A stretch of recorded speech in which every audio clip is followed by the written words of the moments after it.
Gentleman yields back. I now recognize Ms. Goodlander from the great state of New Hampshire for 5 minutes. Thank you, Mr. Chairman, and thank you, Mr. Fitzpatrick, for being here today. 99% of our businesses in New Hampshire are small businesses, and they employ about half of everyone who works in my state. So when New Hampshire small businesses are hurting, our whole state is hurting. Your office has one important job that I want to focus on in my questions this morning, and that is helping small businesses to start, grow, and compete, including in markets beyond our borders.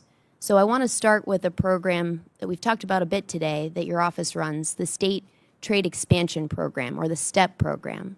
So STEP helps small businesses sell their goods abroad, and I want the record to reflect the numbers because they're pretty remarkable. Since the year 2010, STEP has helped more than 15,000 small businesses break into international markets, and the return on investment from this program is more than 30 to 1. In a single year, in 2024 alone, STEP supported nearly 22,000 jobs. So this is a program that works, and I've seen it firsthand all across my state. So the entire purpose of the STEP program is to help small businesses trade. Is that right? Congresswoman, thank you. Yes, it's to expand exports or begin exporting. So here's a question I want to ask you. Can you tell this committee plainly what tariffs the Trump administration has imposed that a New Hampshire small business has to navigate today? Congresswoman, thank you for the question. We fully support the administration's policies to fight for fair trade. This is a factual question.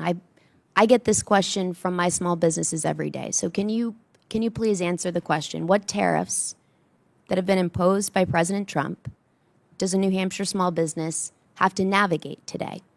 Congressman, when it comes to the minutia of tariffs, you probably have the wrong witness when it comes to fighting for. Question. Thank you, Mr. Fitzpatrick. This is obviously not a minutia question, but I'm asking it because I'm not sure that anyone can answer this question cleanly anymore, and that is the core part of the problem. We've got IEEPA tariffs.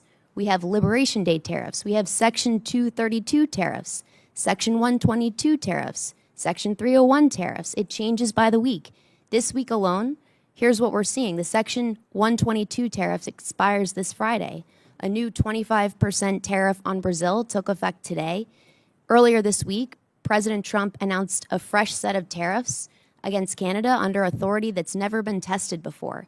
So my point is that if the associate administrator for the very office that is charged with helping small businesses trade cannot keep it all straight or offer a clear answer, how on earth is a small business in New Hampshire supposed to do that? And the answer is they can't right now, and that is a core part of the problem. Small businesses shouldn't be asked to hire an army of attorneys to navigate a constantly shifting set of tariffs and barriers, taxes on their own bottom line just to try to get by. But that is the situation that you have put small businesses all across New Hampshire in. Now, I want to ask you, I've been very focused on the IEEPA tariffs, and in February we fought those tariffs at every level, in every court. The Supreme Court declared them unconstitutional in February. How many dollars have been returned to small businesses who were unconstitutionally taxed by President Trump? Congresswoman, thank you for the question.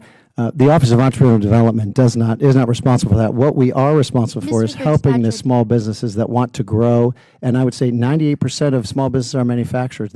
We're going around the country, and they're telling us they're having opportunities to compete now, finally, because there's not cheating going on from other countries and our competitors. So those are the ones that we're talking to. We understand we're in a transition as we try to reindustrialize America, but we support the president's policies because he's fighting for that. It's time that we fight for the small businesses in New Hampshire and every other state. Well, we are fighting for those small businesses, and one of the things I spend a lot of my time doing is trying to get those small businesses who are unconstitutionally taxed. Do you acknowledge that these were tariffs declared unconstitutional by the United States Supreme Court?